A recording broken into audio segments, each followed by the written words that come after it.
Hello everyone and welcome back to the Motor Trade Mentors podcast with David Gott, the lovely car company, myself, Joe Betty of Barrow Motors, and today our guest is Craig Stevenson from SVS Car Sales up in Fife. He's written in with a few challenges.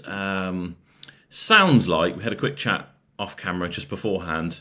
We're talking just general operational type things, talking about sales and turning the stock, financial issues, cash flow problems, margins, etc. The same things that all of us face. Direction with his business, where he's going to go, being a one-man band, and having a bit of a plan and a direction going forward in the business. Just general advice on how to move forward and where he can improve. So we would do our best to help with that. But first off, thank you for coming on, Craig. Tell us about yourself and the business so we can get an idea. Okay, well, I started self-employment in 2007, car valeting. That was how I first started out. I've done the car valeting pretty much about 12 years, and it was one of those ones where I've tried everything. I started off mobile, I then moved into premises, tried to get a few guys in to scale it up, but it just wasn't working in terms of standards for to put the cars out how I wanted them. Reliability issues. So I'd always done a wee bit dabbling with the cars while I was doing my valeting, and I moved into new premises, the one I'm in currently, and the valeting basically wasn't paying the overheads. So I had a lot of space here. I wanted out of the valeting anyway, so I thought, right, now's the time to maybe try the car sales properly. And it started from there, I think, about 2019. I started the car sales full time, and it was basically bootstrapping to start me off, as you do. And then, so it went from there basically. So I was doing okay, and then we got COVID, and I felt this year especially has just been pretty much scunnered with it. Turnover's down quite a lot. Can't predict in terms of advertising where's doing the best, if it's the area, if it's the cars, or if it's just been a bad year. Maybe the aftermath of COVID, I think. And I'm also in the sub 5k market, so I don't know if that's the area I'm in Fife in general is pretty flooded with car dealers, and especially at this market. So I don't know if that's playing its part as well now. The unit I'm based in, I'm off the beaten track. I'm just in that state.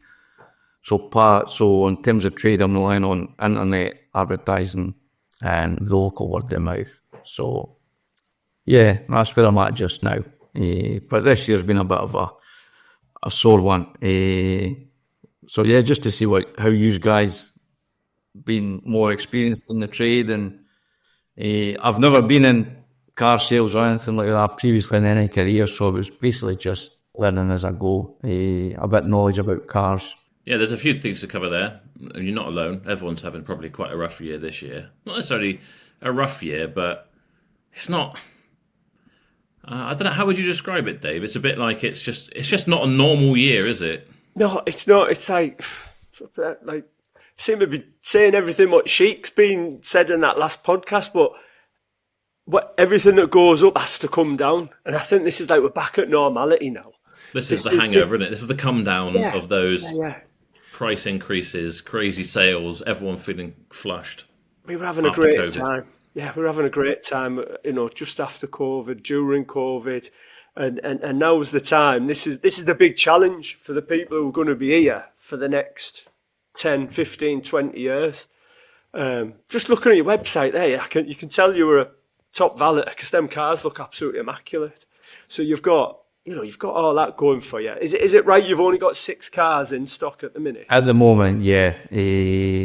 I've sort of been slowing it down anyway, coming up to the December period. So, again, being the one-man band, it's sort of not wanting to have a headache over Christmas. I thought it's been quite a pure year. Just stick with what you've got there now, and then we'll start afresh in the new year. So, yeah, that's where I'm at with those ones. I normally sit with about 10. Keeping a bit of money back in the bank sort of thing. Well, yeah, cash flow has been the issue as well, Dave. So, I'm sort of at that problem now where when I'm selling, there's not the money to reinvest as well as have profit to run the business as such. So, it seems to be the last year, a lot of money's not dried up, but went out the account from where I was probably the previous 2 years in terms of capital to restock. And I guess that's just down to things going up, expenses going up, cars changing in pricing. I've just got myself a bookkeeper as well to knuckle down on the numbers, because all I was doing was at the year end, you were senior accountant, they give you the numbers and sometimes you don't always understand where they pull them from. So I wanted to have a more month-to-month cash flow where I was going, because I'm not too good at the whole technical side of finances and spreadsheets, and I do the website, but it's basic, as you could see. So yeah, I try and focus more on just the buying, selling and prem. You're not alone, Craig. Yeah, I get that. When you get to the end of the year and they give you the accounts and you're like, what? Yeah. Which is why, yeah. I know. Admin and accounts are my least favourite thing to do, and inputting all your information and whatever. But if you can keep on top of everything monthly or quarterly, and I know Dave does this as well, then at least you kind of know where you're going, and you can make changes when they matter. Not you think, oh, it's because you know what? How many times have you? I know I have. You'd be really, really busy, and maybe you're working on smaller margins. And Dave might be feeling this at the moment, is what he's been saying. You're quite busy, but somehow you're buying that business by like fitting the body kits, or you're cutting the prices quite a lot. But you're like, yeah, we're turning over. We must be doing loads. And they're like, yeah, you did do £400,000 worth of turnover that month, but your expenses were £399,500, and you're like, oh, so yeah, keeping on top of it is important. So it would be a good investment no matter what happens, because it would keep you in check and kind of knowing what you need to do. Yeah, I'll show you what I do on my phone. So basically, the bookkeeper, every month, at the end of every month, she tells us, how much we've made or lost. And like Joe's just said there, I mean, the thing is, sometimes you can have no money in the bank, but then the bookkeeper will go, you've made great profit this month, and it really like lifts you because you've not got that much money in the bank. Where there's some months where, like last year, honestly, I think like same as Joe, we turned over so much money, and on my profit sheet it looked like we'd made 30 grand, but then once all the money had come out, we'd made like 500 quid, and I was heartbroken. But it does keep you accountable. So this is just what I do. I don't know if you can see it there. See a nice big white screen. Yeah. Oh, God's not going to do it, is it? Where there? If I turn this light on. Can you see it now? Oh, no, you can't. It's just brighter now. Oh, well, anyhow. You can talk us through it. Yeah. So basically, the bookkeeper will say, look, you've turned over 196 grand. Your commissions, this was October 2023, so you've turned over 196 grand.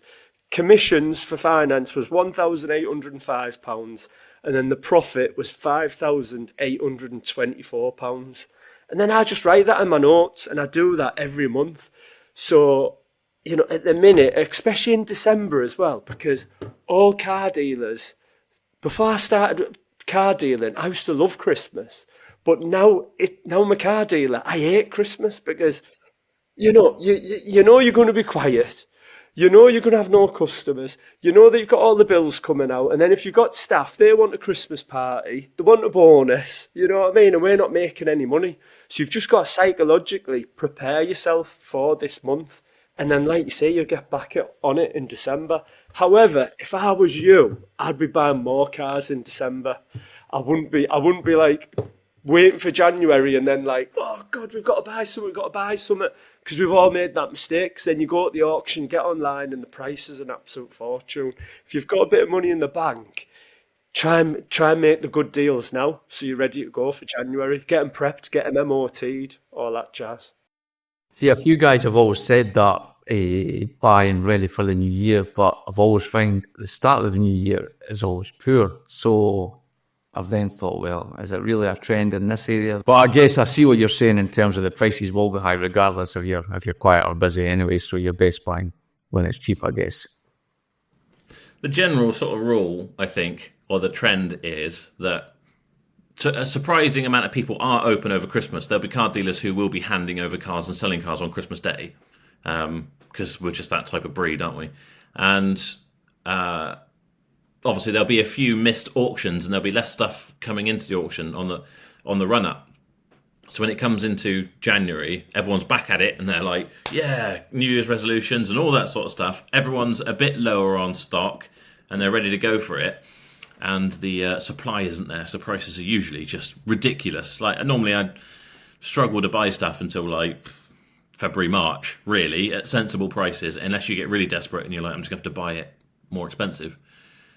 If you can get them in November, December, but maybe it's time to try something slightly different and something that allows you to spend a bit of time through December doing the prep and getting it right. I wouldn't necessarily spend every penny you've got stocked up ready for the new year, but yeah, like Dave says, it will get more expensive in January. That's nothing worse than you're like, right, let's get going. I'm ready to buy, I'm ready to sell, I'm ready to prep. And you're like, fucking hell, that car went for £1,000 more than I was willing to pay for it. And I thought I had quite a small margin in it. And the next guy, that has got to be the most demoralised. I don't know about you guys, but for me, when I'm like, I need stock, and you try and buy it, and you think, I really need stock, so I don't mind if I work for 1,500 quid on this occasion. Let's just get some cars and do some sales. And they're going for like £1,000 more. They're selling for what you wanted to sell it for. And I just find that so demoralising when you just can't get anywhere near anything. And that's January for you. Yeah. When you see the prices like that, because that even goes on at the bottom end at the sub 5k when I'm at auction sometimes, and I think to myself, where are they going with that car? How much are they making on it?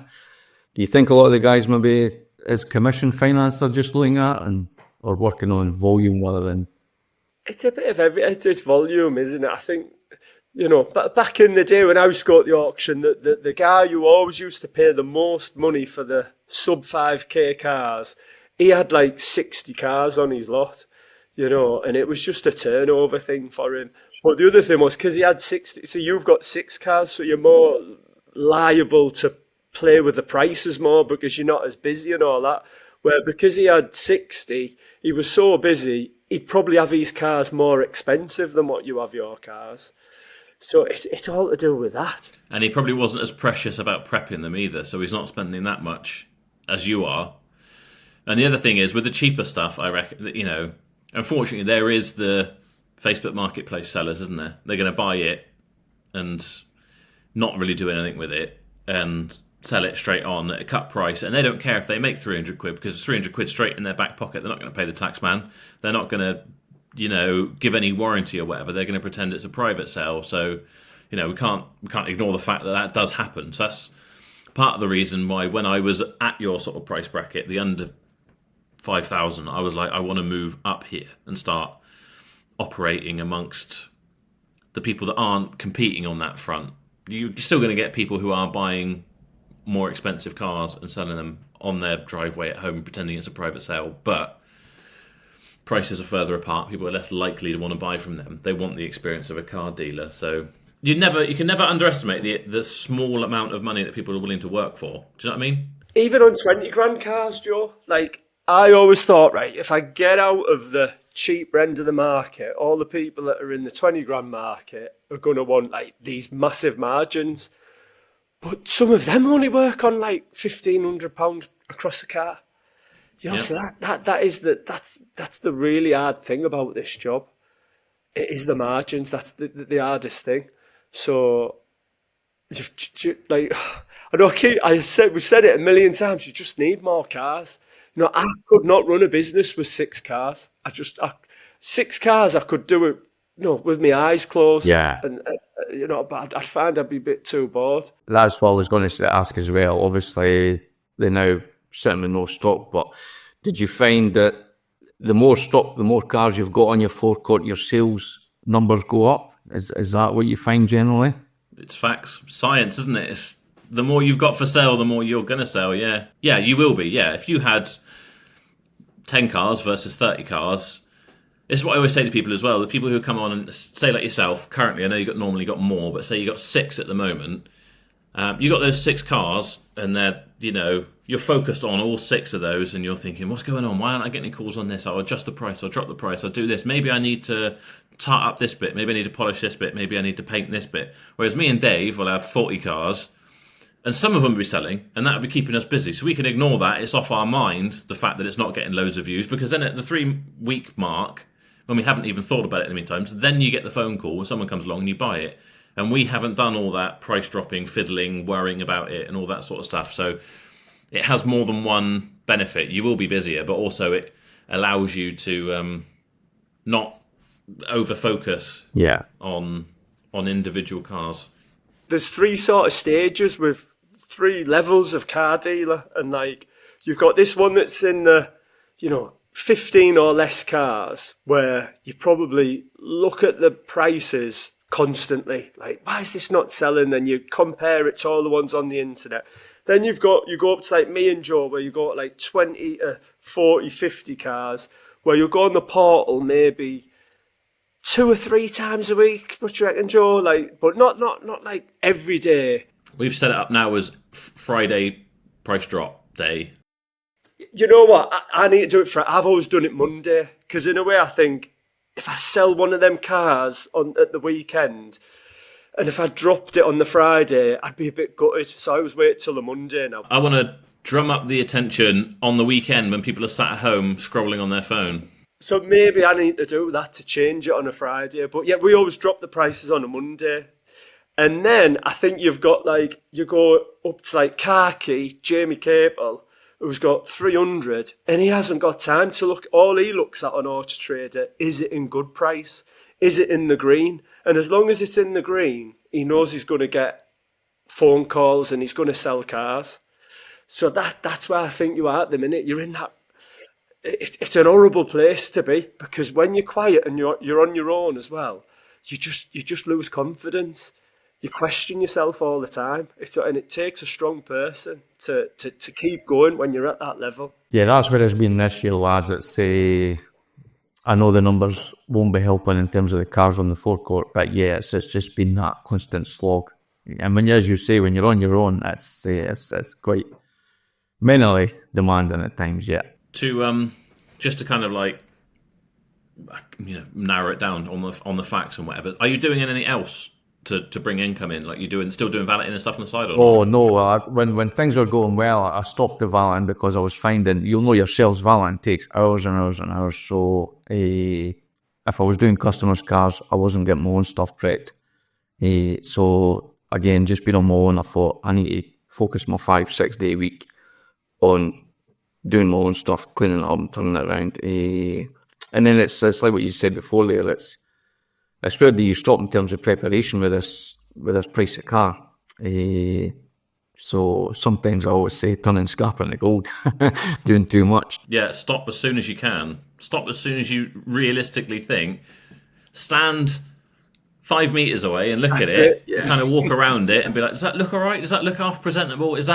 Take the pictures, because the pictures always make it look better anyway. In that sort of price bracket where you are, yeah. I mean, we've been discussing it, me, Dave, and I think it probably won't have been out yet, the full podcast. We had Danny Bond on from DB Automotive, and I was kind of saying I think there's two, not the only two, but there's 2 stages to your business. There's like building it up, spending all the money, getting all the stuff, whatever it takes to get more sales, get more whatever. And then you do all that, and you crack the whatever it is. Maybe I've done £3 million of turnover.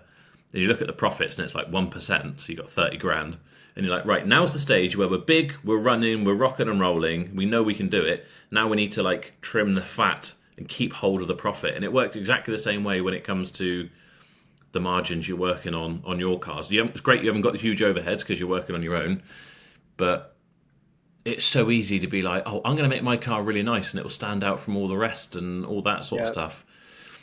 But then what's left at the end of it, and it's just not worth, the juice isn't worth the squeeze, do you know what I mean? Mm-hmm. And the people who buy cars, they all want to buy a car every 3 years. So, it's getting that constant flow customer, So, when you saw that car, next customer's not going to come back for another 3 years. That's right, yeah. And don't get me wrong, they will tell their mates and all that type of stuff. But like Joe's just touched on there, it's getting that process into place and getting the blueprint. And the other thing is as well, the more you look at a car, the more faults you're going to see with it. And with the less cars around you, you're just going to start tinkering with them. So I don't know. What would you do, Joe? What would you? Well, next thing I want to ask is like how many cars can you like store, house? I could probably do up to about 14. So probably 10 sitting out and maybe a few in the background getting ready. But yeah, that would be me squeezed out. So going up to the 20 plus mark, yeah, I would have to move premises, and again, that's finding the right location, price, and things like that. So you're on your own, so if you can stick with being on your own, then I think 10's a reasonable number to get going with and see what kind of results you can get from that. I think you could have 20 though. Like I think you could have 14. 14 at your unit, and then you could have 6 floating about. Like body shops, MOT centres, all that type of stuff. Yeah, one of your guys yesterday, I can't mind, not yesterday, I watched it yesterday, I can't mind his name, but that's what he said. He had 35 James Alford. 60 and he had them floating about. So I thought, yeah, that's quite good. That's it. That will certainly keep you busy. That will stop you worrying about your prices and whatever. You'd be so busy with logistics that you wouldn't even be thinking about it. But and money to sort of like money for capital and whatever. Would you have enough to be able to get your 10 cars at the price bracket that you're doing, or your 15 cars, let's say? At the moment, struggling, yeah, but I've got options there I could use. What's your guys' opinions on stocking plans? I take it one. We've both got them, so yeah, I can't see why not. I mean, all I was going to thinking is like this. I asked the question about money because the obvious choice I would say is like, right, get your minimum 10, and you need to keep a minimum of 10. If you sell one and you've got 9, hopefully one of those prep ones you can put into the space, because advertising is going to be the next thing I'm going to ask you about. It's kind of just getting the most out of everything, because honestly, the more I think about it, and the more we do these podcasts, we get such low. Well, we get such low returns on our things. We get such low kind of like conversions from all the effort we put in with dealing with people to actually get in a sale, and the value we get on all these products that we are like on the hook that we really need to use. AutoTrader, eBay, all that sort of stuff. The warranties, we get such shit value. We really do. You think about it, we're working for such little amounts, and I mean, I'm paying AutoTrader $4,500 a month. They're making more money than me. Yeah.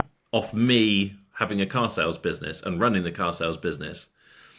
So if you're gonna spend money like that on your AutoTrader or your eBays,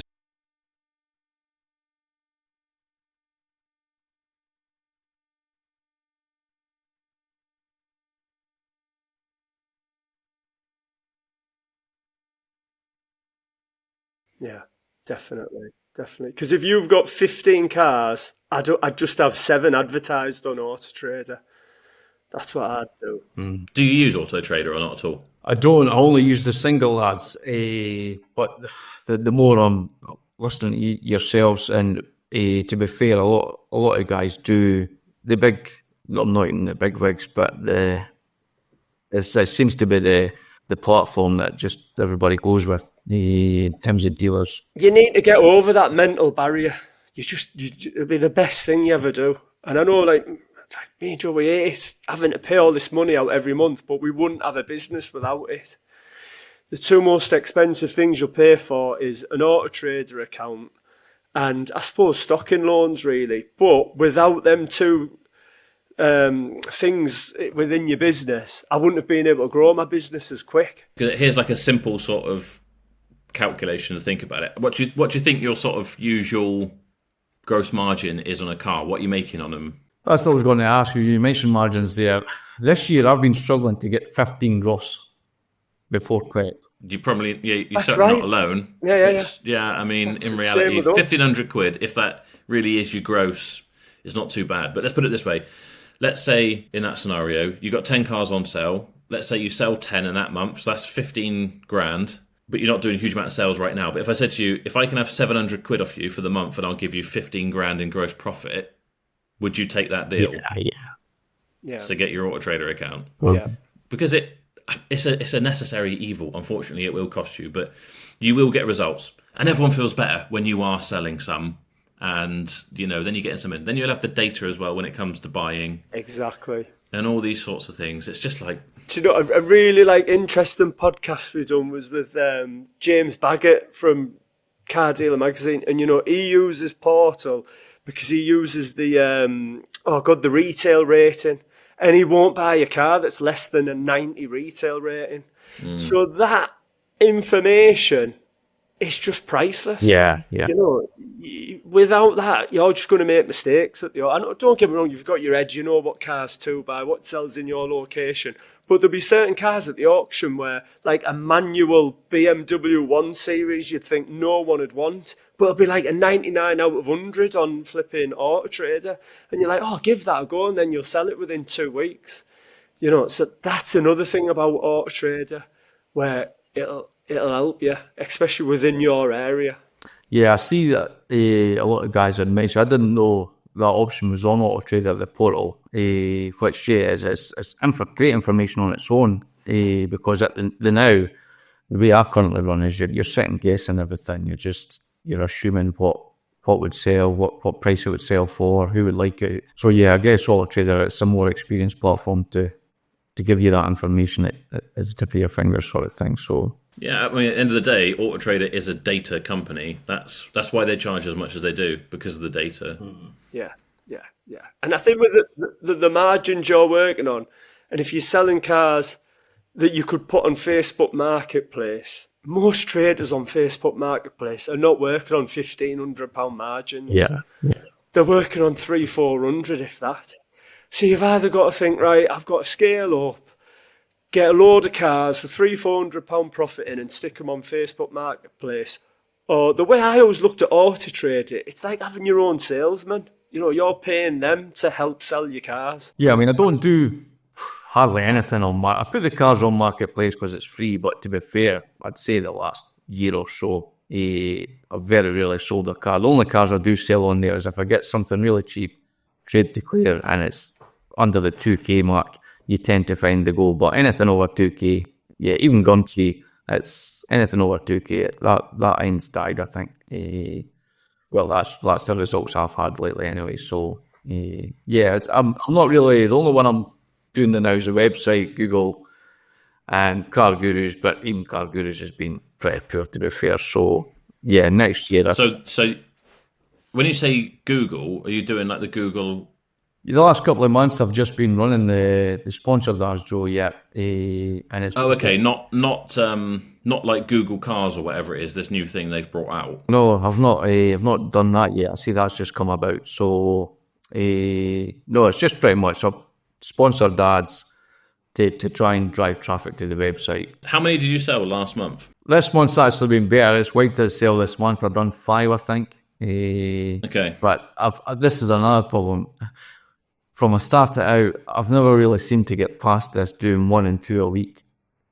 I guess I'll go down to the numbers of stock I've got and then advertising platforms where putting the numbers up on AutoTrader, I'd probably see an improvement on that.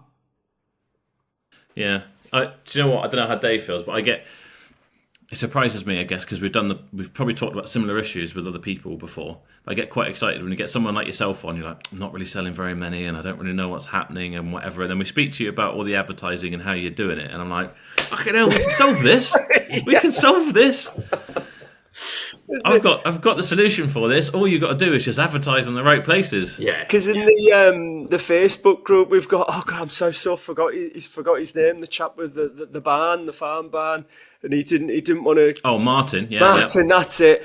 And then the other week he put in, oh guys, I'm with AutoTrader. I've sold 5 cars or something this week, and we were all absolutely buzzing for him. You know, and a big word that's so important in this business is momentum. Yeah. Yeah, the momentum going. You know, you'll sell a couple on AutoTrader. The beautiful thing is your cars are so nice, so you might get a part exchange in, and then you just keep that momentum going, get a nice part X cheap and all that. You just need to stop focusing on, oh my God, it's £1,500 a month. I could live in a mansion for that. You need to take that out of your head and just think it's going to get the wheels turning. It's going to get your cash flow going. Dave, do you know what amazes me? And it shouldn't do, because I did the same things when I was, I guess, starting out. It's the fucking lengths people go to not pay for AutoTrader. In the nicest possible way, Craig. Like sponsored Google ads, posting it on Facebook Marketplace, as well as probably manually loading it to your website and all this sort of stuff. All that stuff just to not pay £700 a month.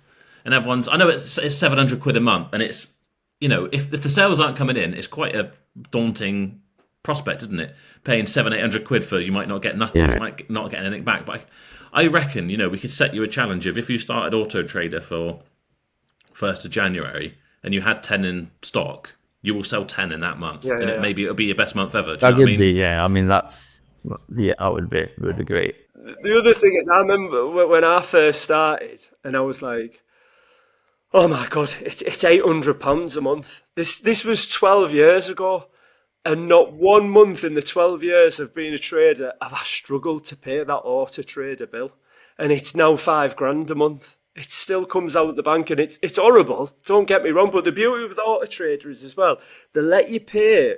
That sounds like we work for AutoTrader here, doesn't it? That's what they want. Yeah. But they let you pay in the middle of the month. So it's quite clever, really, because if they took the money out on the first of the month, it probably would hurt you a lot more. But they know that come the second week of the month, you will have had the sales.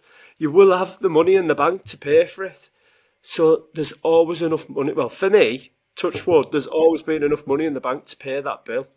Where are you getting your stuff from, Craig? It's mainly BCA, and again, the only reason I use BCA is it's online. I do my buying online, and they've got the numbers at the market that I'm shopping in. Sometimes go to Mannheim, shots over this way, but the only downfall there is I've not got the numbers in terms of the cars that I'm shopping in. So, and it's like what you have said before in the podcast. Everybody's looking for this market, so there's 100 of these fighting for the one car, whereas when you move up, it's less saturated. So yes, and again, the only issue there is stopped funding for to get up into these other cars. Are you a limited company or not? No, I was going to ask you that as well. I've been a sole trader since starting, so I mean the pros and cons have been limited. Other than the liability issues, do you think it's, unless you're at a certain amount turnover profit, is it worth being limited? Well, unless you're earning over the whatever that 40% is, then doesn't matter. Does probably not. Probably not. In fact, the reason I asked, and it's probably it doesn't really make sense. I was going to say, have you spoken to BCA about partner finance? Because obviously you buy most of your stuff from them. They do their own finance stuff, and it's. I mean, I've got an account with them, and it is really simple to use. You buy the car, and where you normally go and pay, you just click pay finance. It's paid for, and that's it, done, and you can go and pick it up. I was wondering about limited company and having records, but if you've been going at it for a little while, and they'll probably prefer you as a sole trader because they'll hold you personally liable, which they do anyway, to be fair, even when you have to put a personal guarantee on. I've got options the next gear. Yeah. They're not necessarily the most popular. So for me, if you use this is just me. I just found it really complicated. So if you're not an admin type of person, with NextGear, I would need a bookkeeper running that for me. Because what happens with NextGear is they'll give you 50 grand. You've got loading fees for cars that you buy. I can't remember exactly what it was, but then after like 30 days, they'll take a payment out. Because the car's depreciated in value. Then after 60 days, they take out. Then 90 days, they take the lot. But what happens is you just get payments coming out of your bank all the time. So for me, what I like it simple. So to be fair, Close Brothers Finance was, for me, I really like that, but we got it took off us for, well, I don't even know why, but Close Brothers was great because say you buy a car for 10 grand, you pay 2 grand towards it and then they finance it 8 grand and then you've got 90 days to pay it off. That was dead easy. V12, that's great. They just give you the full amount. If you buy from Aston Barclay, a bit like Joe was saying with BCA, they just credit it to your account. Or G3, G3 as well. And then same thing after, I think, is it 30 days that they take a payment, or 60 days? They take like 20% of the value of the car back. Really?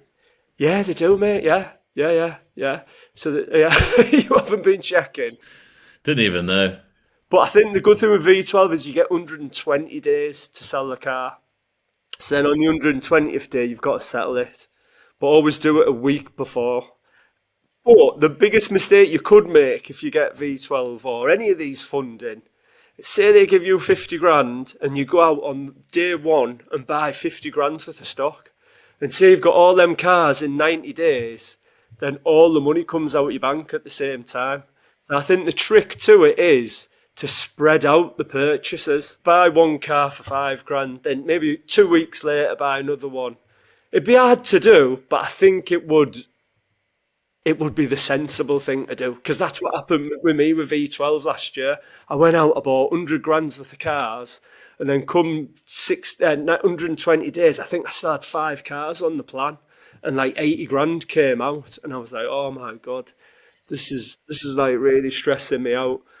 But stocking loans do help you grow your business. However, if you've got a mortgage, if you've got a house and you've got a load of equity in your house, just remortgage your house. Take 50 grand out of your house if you can. That's the cheapest money you're ever going to get. And don't get me wrong, I know it's going to stress you out and like, oh my God, it's your little comfort zone. Like, all that house has got all that money in it and I feel so comfortable. But that'll be the other best thing you do if you take the money out of your house, because then you haven't got all these payments with like V12 next gear, and it'll help you with your business 1,000,000%. Yeah, I noticed that with the next gear. I've not really used it much because I was just unsure of it, but I had a few cars on it there just the other month, and like what you're saying, there's a whole lot of payments just come out all at once, and I thought, if I had my forecourt on that, yeah, the cash flow would just be ridiculous. But like what you're saying, that you would have to spread the purchases out to avoid that, I think. How much did next gear give you? 50. The good news is you've got that, and that's done. I would go and court some of the other options. I mean, I would go straight to BCA for a start, because I wouldn't be surprised if they give you double that. But also, it's where you already buy from. But yeah, or I mean, they might be more expensive than V12 slightly, to be honest, but they are. It does make life easy that you can literally just click pay, and you can bundle in your transport and everything as well. So it literally no money comes out your account. You only pay it once you've sold it.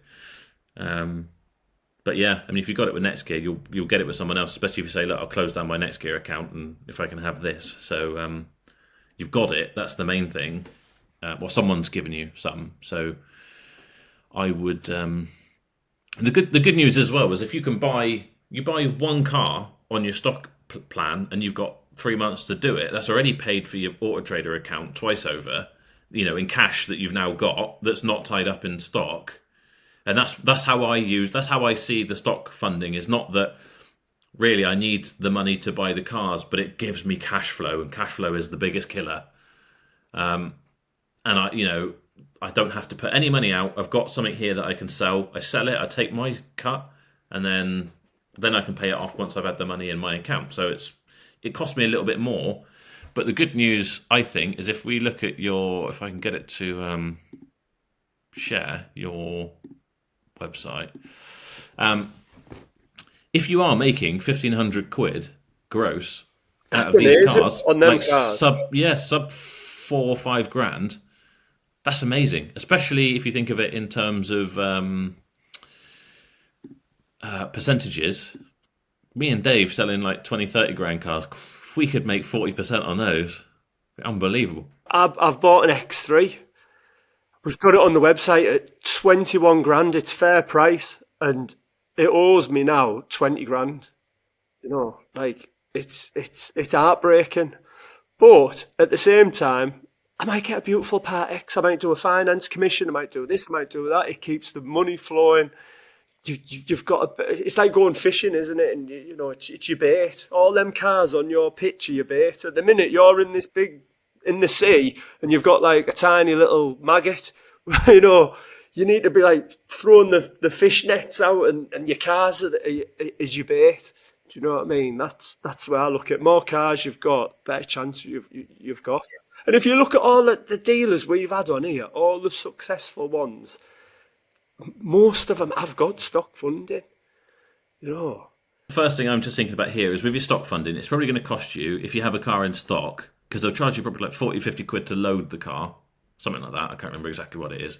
And then obviously you're going to pay it's quite a high percentage, but it's only over a short period of time. So let's say it costs you an extra 150 quid to put it on funding for a month or two, which I think is probably not even that much, maybe. But let's say, for argument's sake, you have a car in stock for 2 months, it costs you 150 quid. You've put it on AutoTrader, so that's cost you 100 quid per car per month.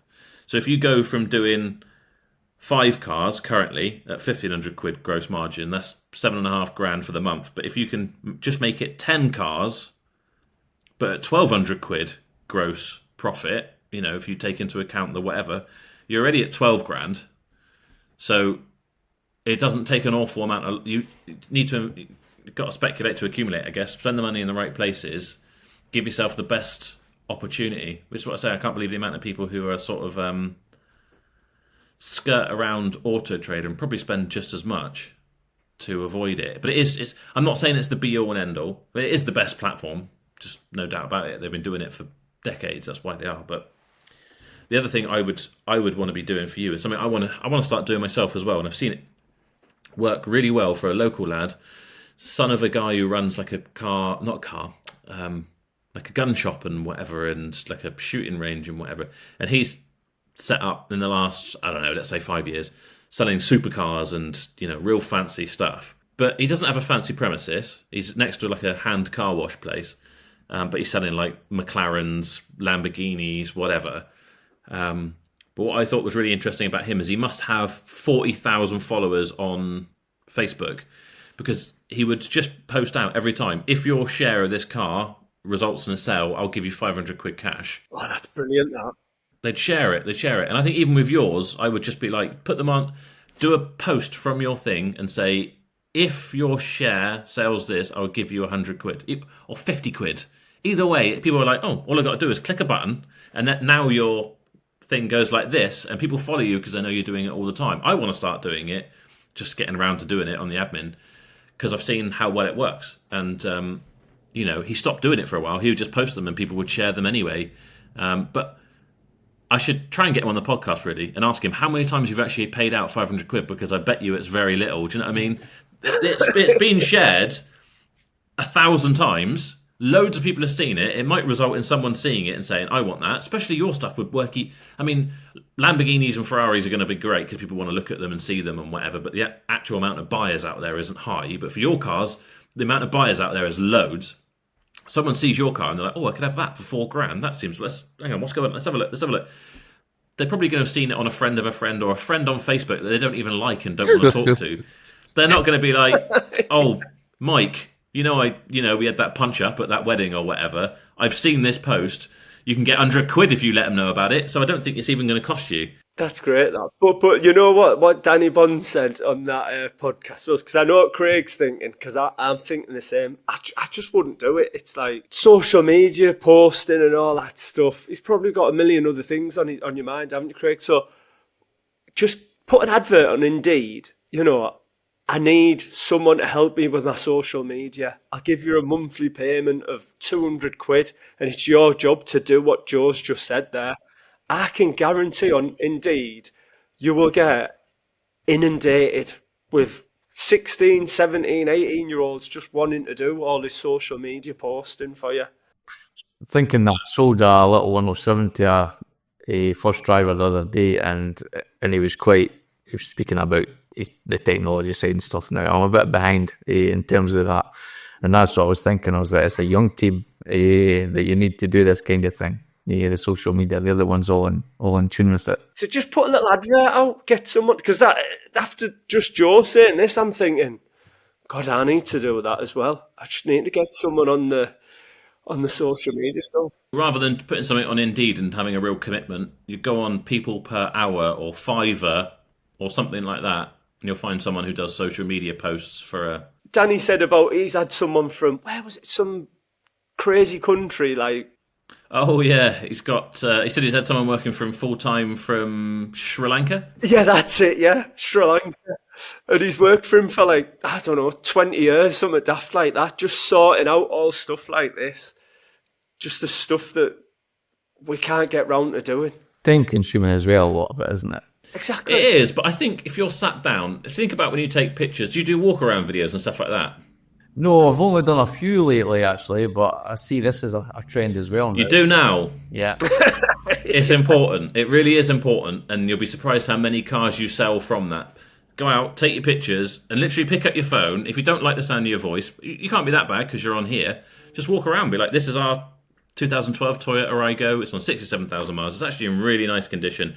There are a couple of little scuffs on the wheels, but what do you expect? You know, it's and just literally 1 minute, walk around it, and that's it, done. And it takes you no time whatsoever.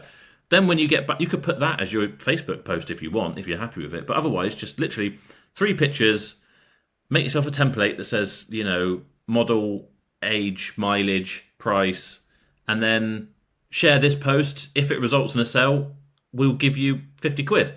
And that's it on Facebook. Done. It really, everyone overthinks it, but if you get yourself a little system, it really doesn't take long. Blueprints.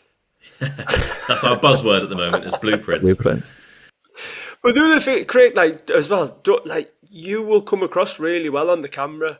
And I know most people like hate the sound of their own voice. I mean, I do, bloody hell. But people will be able to tell you're a genuine person, and they're not just buying the car. The people buy from people. It's what we say all the time. But no, I'm quite excited because I feel like you've got a real recipe for success. Especially if you're staying as a one-man band, you just got to take the leap of faith. With you don't have to, you know, stock up straight away. But I mean, you said you got stocking anyway, so you know you could. I don't know, what do you think, Dave? I mean, I would start buying in some stuff and getting it ready. I think it'd be better to, like, if you can buy, don't go out of your way, but if you can buy stuff at the moment at what seems like a good price and you still think you can get your usual sort of 1,500 quid margin out of it, buy it and get it prepped and get it advertised, or get ready to have it advertised for January. Maybe start with AutoTrader. Just try it for a month. Just commit to a 700, whatever it is, plus VAT, I guess. So yeah, I think it works out now. I spoke to them just a few weeks back, and you're about 1080, I think, including your VAT. Are you VAT registered? Yeah. So okay. So it's forget the VAT. It's 700 quid or whatever it is. 800 quid. Yeah, Oh, that's cheap as. It's an investment in yourself, in your business, that you can have 10 cars ready to go. It's a lot of money, but just be like, let's see what happens at the end of the month. And you can phone up. If you're 3 weeks in and you haven't sold anything and all you've had is time wasters, you can phone them up and say, look, I don't want another month. And they'll be like, okay. They don't even really argue with you like you do when you speak to motors or whatever. They're not trying to keep you on the hook. They're just like, okay. And that's it. Yeah, that's the other I was going to say there. That was a good thing when I spoke to them. It was a month-to-month loan contract, whereas the rest you're tied in. So yeah, that could be the game plan for January. I think get the numbers up and start a fresh AutoTrader and see where we go. Let's have a look at Craig's cars again. See, it looks a really nice setup as well, doesn't it? I wouldn't be too keen on selling that gold Fiesta. I think that'd be hanging around. It's hanging around, and I was going to ask you that. You mentioned that you do well with a brown car. Was that a joke or was that a serious one joke? No. Do you know what? Honestly, we really do. But then we are, you know, seaside town, so we're God's waiting room. So if you drive around the streets by our place, it's all odd coloured cars on driveways because they all want us. You know, they've all retired. They're like, oh, I want something a bit interesting. Isn't that pretty and whatever? Yeah, it's one of those what you like or you don't. And I'm finding that when I normally pick strange colours, it's one of those ones that's different. But yeah, something to hang around. And another thing is, Craig, might be worth redoing the photos on that because it looks like you've took it in the summer. Right. Okay. And if you can, if you've got enough room in your unit, just get all the pictures done in the unit because then people can't tell when you've advertised it. All right. And I don't know about you, Dave, but I feel like, say this picture, for example, hopefully you can see it because I'm on one screen, I can't really see much today. We got the dashboard shot, which is one of my favourite shots of a car. I love that. I know. I love taking that picture as well. I want to photograph around like the little water stains and stuff and things on the seats. Any of those kind of small things. People aren't going to be that fussed when they turn up, but it's like that there is front and center of the picture. So just a few things and I know you're meant to have the bag on the air freshener, but I'd have that off. But these are very minor things. But Okay. Back in the day as well, I would actually have the seats lined up exactly straight. If one's like out of cock, it'd drive me insane. I'm not as bad now because we've got too many cars, so I can't be as pernickety. But as well, with your photos, it does look. I'd be using the inside to your advantage. So take all the cars out, put a car in there, and then things. Once you take the pictures, then you do the walk around video inside. It always looks better as well. Have you got like a slightly more clear car park anywhere that you could get to take pictures? Because I always like a clear background. It's quite busy in here at the moment, to be fair. As you could see by the photos, that around that estate's quite hectic now. There's a few car garages in here, so it's quite busy with cars lying around. All you need is just like a little corner somewhere. I was trying to find the map that I saw earlier, but I can't see it now. Just to give you an idea, let me bring mine up. Not saying ours are brilliant by any means. Because it's an horrible time of year now for taking photos. So we take one inside that's like our headline picture, which I guess is this one. And obviously we've got the video, the first thing that comes up as well, which is just Jason, our salesman, just walking around it in the showroom. Again, with those cars, I think videos really help as well, because if you've got, say, like your Fiesta there, you can point out like, oh, this car it's really nice because it's got Bluetooth, it's got whatever, these things that people might not necessarily expect, but that's your opportunity to kind of, you can put it in the description, but people are scanning that, they don't really read it. This is your opportunity to actually talk to them. But then we just go across the road and then take pictures, but it's kind of like, I don't know whether he's going to have done it now. He hasn't, but I would have liked to have spun that car around personally, so it's not in the shade. Because this side's in the sun, and a bit like with your Fiesta we're looking at then, you flip to the other side. It takes a little bit longer because you've got to spin the car around. I'll be telling him off later because I'm like, why do you want a picture in? See, that'd do my head in that, Joe. They all need to be from the same angle, that first one. You've got to turn it round.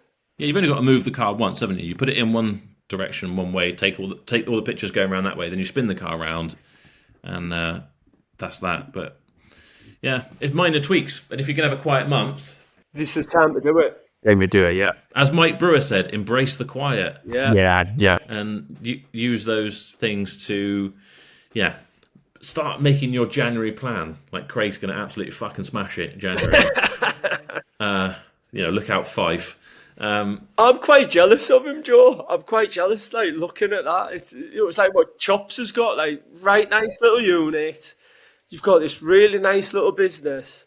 And like Joe's saying, just need to do a couple of tweaks to it, and you're going to be making money. You're at that exciting stage, I think, where you can make some real big changes real quickly, and you'll see a big change, and you'll be like, whoa. Yeah. And I always thought that, and we said that to Martin, and I said it with confidence, because I was like, you get AutoTrader and I guarantee stuff will start selling, because I did believe it, but there's still a part of me that I fucking hope that it does. But luckily he's come back on and he's like, you were right, swallowed my pride and gone and done it, and it has worked. So yeah, there's just a few things. I think what you got to do, what happens is, if you've got your 10 cars or whatever, and you've set this up as a business, but maybe I'm wrong, but I know how I felt, is you feel like you got a bit of that like imposter syndrome. You're like, I'm not like an AutoTrader dealer, I'm not a whatever this, like it's a big jump from there. And you feel like, oh, I shouldn't, but Yeah, the main reason is just being cash flow. It's just that whole what if it does, what if I can't, not that I can't pay it, but if it hemorrhages money more than where I'm at this moment in time. But then again, the month-to-month loan contract thing is where that comes in, so it's perfect to get started. Get the numbers up first and then get on it. I noticed all the Chops guys, he sits with about 10, 20 cars, doesn't he? Who knows what he's doing? One minute he's got 50 cars, next minute he sells 10 of them in one go. I don't think he can make up his mind what he wants to do. Should we go on his website? And we'll see, because the thing with Chops, so you get a lot of cars from the YouTube channel. That's the beauty. His purchases. That's it. But like me and Joe, like, you should retail them. And he's got a mental block in his head where he's like, oh God, I don't think I can retail these, but he could. Honestly, he's such a good salesperson as well. Oh yeah, here's his pop-up get your valuation thing. But yeah, he I don't even know how many cars he'll have in, if any. Oh, here we go.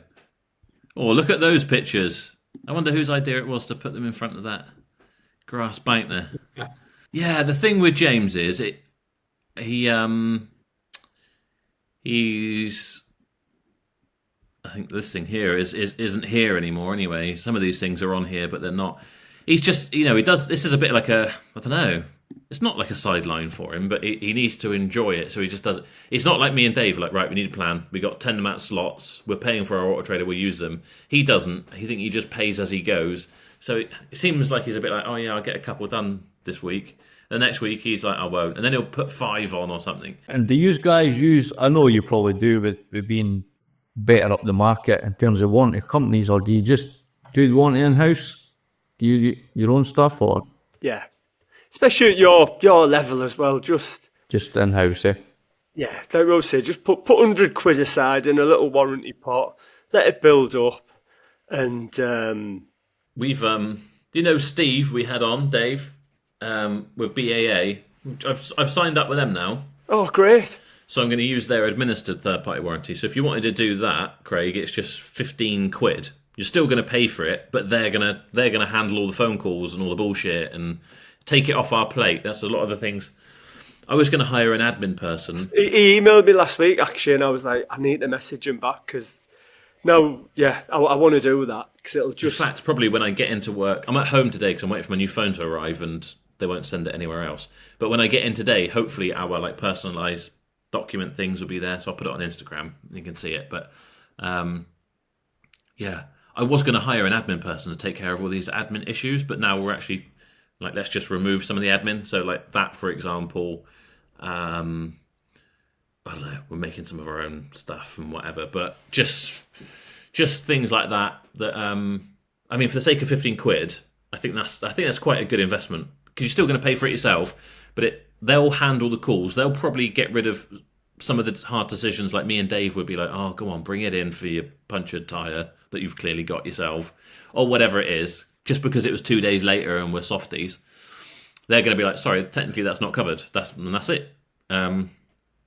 Third-party ones, if you're going to do it as an upsell, maybe, but you need to make a big point of... When I started out the second year, I think, I went down the road of trying the finance and the warranty companies and stuff, and I just got rid of it all because warranty companies, as you know, they're there to make a business as well, but it was this whole wear and tear argument, and I just found the customer wasn't interested. If it was a big problem, wear and tear, and then you were having to fit the bill and fit the warranty bills, so I just got rid of it all.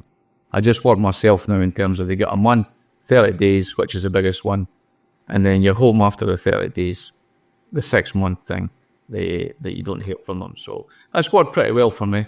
I've had the last couple of months here, I had 2 clutches, which was quite sore. But again, I just get them fixed and get them away. They were both within the month, so... It happens, doesn't it? It just happens. You just need to focus on sales. Yeah.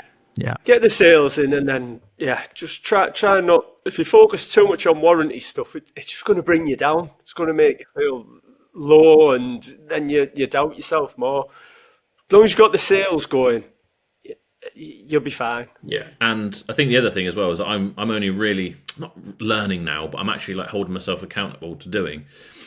Is we've always prepped the cars really well, but really prep them completely in advance, so there's no chance of being rushed and like, oh, we got to either buy a more expensive part or whatever, or oh, that battery might be, and we've tested the battery, it says it's okay, but I'm not 100% convinced by it, but they're coming in later, so we just have to see what happens and we'll pay for it later.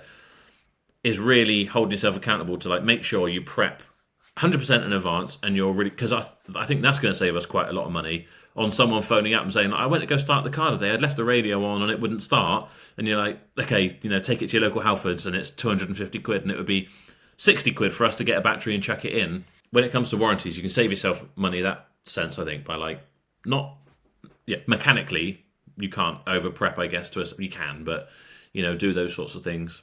You could sell extended warranties, and I guess a lot of people buying your sorts of cars probably will want them, but it needs to be a real conversation of like, ours is the 1 month, and everything else after this, if they don't cover it, we don't cover it. This is something else that you can buy it through us because we're a dealer. We're kind of helping you buy it. We're not really making any money on it, even though you should be. However you want to word it. As long as it's not like, oh, well, we paid for the 12-month warranty, why haven't we got it? It really needs to be explained and maybe signed for that it's not to do with you. But yeah, finance I would not worry about unless you're getting asked for it all the time. It's too much hassle. The FCA was one of the biggest problems. Even to cancel the 100-page booklet they send out to get rid of it. Yeah, it's just what I'm doing. Forget about that for now. Just get the sales in. I think you should maybe try and get up at like 10 grand cars. Like make that your I just think it gives you. I don't know what you reckon, George. You get more cars, but under 5 grand. I don't know. I think while you're trying to get up, while we're getting Craig going, make the best of what I've got. Then that'll work. Yeah, stick to what you know with the cars, but just have more of them. Yeah, but also I think that's why I get a buzz, because Craig's like, I'm really quiet, but he's selling 4 grand cars, that should be flying out. And I think when they're advertised in the right place, they probably will. Stick with that. Let's get a bit of momentum. And then when you've got a few more quid that's come back in the pot all of a sudden, then you're like, oh yeah, maybe now's the time to have like a couple of 8-10 grand cars on the side. Let's see how they do. So maybe when we catch up in 3 months, 6 months, or whatever, we'll hold you accountable.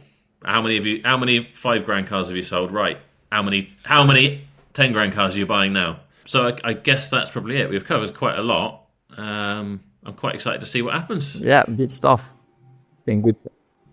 Yeah, appreciate you coming on. Where do you want everyone to find you? Do you do Instagram and Facebook and the likes? I've only got Facebook, or the website, so it's just SVS Car Sales 5. The website's .co.uk. So yeah, I only really use Facebook for social media. We'll put that in the description. You're going to start. I think you should start doing some posts just of the cars, a few pictures, share it and whatever. So if everyone wants to see the best priced cars in Fife, SVS Car Sales on Facebook, Craig will be doing lots of new posts. So yeah, that's it. Thank you so much for coming on, Craig. And we'll catch up again soon, see how things go.